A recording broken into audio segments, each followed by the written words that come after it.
Hi, this is Lara from Forex Info USA with your end of the week wrap up for the US Dollar Index Elliott Wave Analysis for the week ending 20th of February. I'm going to start this video with a reminder of the historical perspective as usual, with a chart going back to 1985. And at cycle degree we had 5 waves down followed by 3 waves up, 3 waves down to end below the start of this A.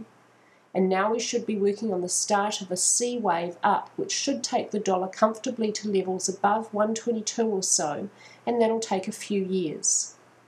Within that, we've got primary 1 and 2 complete, and we're working on a primary wave 3. This is going to take probably the rest of this year, months.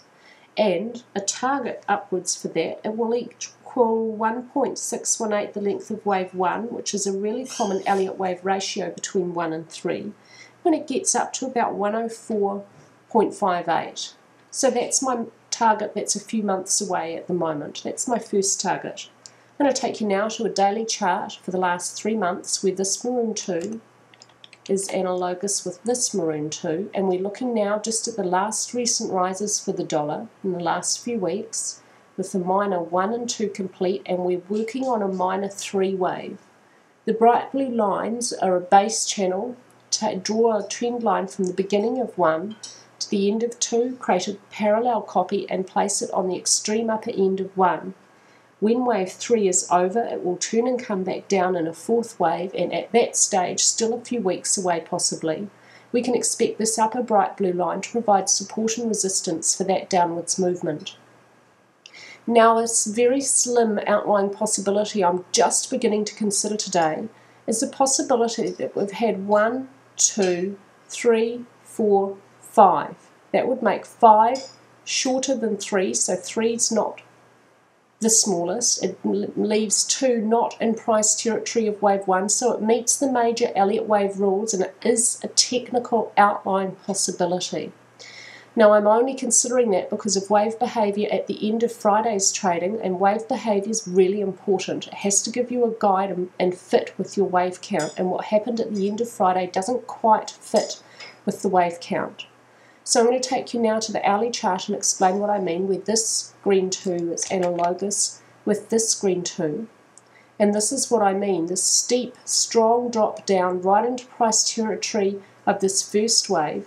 It does fit the beginning of an expanded third wave. However, right in the middle of a third wave, we should be seeing briefer and shallower corrections in this.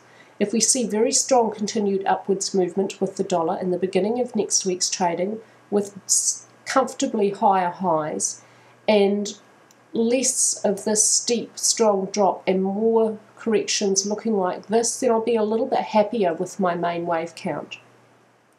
However, as it is at the moment, and as I've labelled this, I've got it as a 1, 2 with the beginning of a third, 1, 2, 3, which will take us up to those higher target levels I have, which are for wave 3 pink, 81.61, and for wave 3 blue, 83.5. So to get up to 83.5, it may very well require an extension within this third wave. I'm just not liking that behaviour at the end of Friday's session with this wave count. So we're continuing to pretty much stay out of this parallel trend channel. It still had that nice clean break. So if this is correct, we should see strong upwards movement for the beginning of next week's trading. If we have any movement below this point, this is my invalidation point at the hourly level, 80.25. Any movement below there, and I'm going to be seriously revising this wave count. So a little bit of a critical juncture for the dollar at the beginning of next week's trading. I'll be watching it closely. Thank you very much for watching. I do hope this is useful in your trading. I hope you've had an awesome weekend. It's nearly over, and as always, may all your trades be profitable.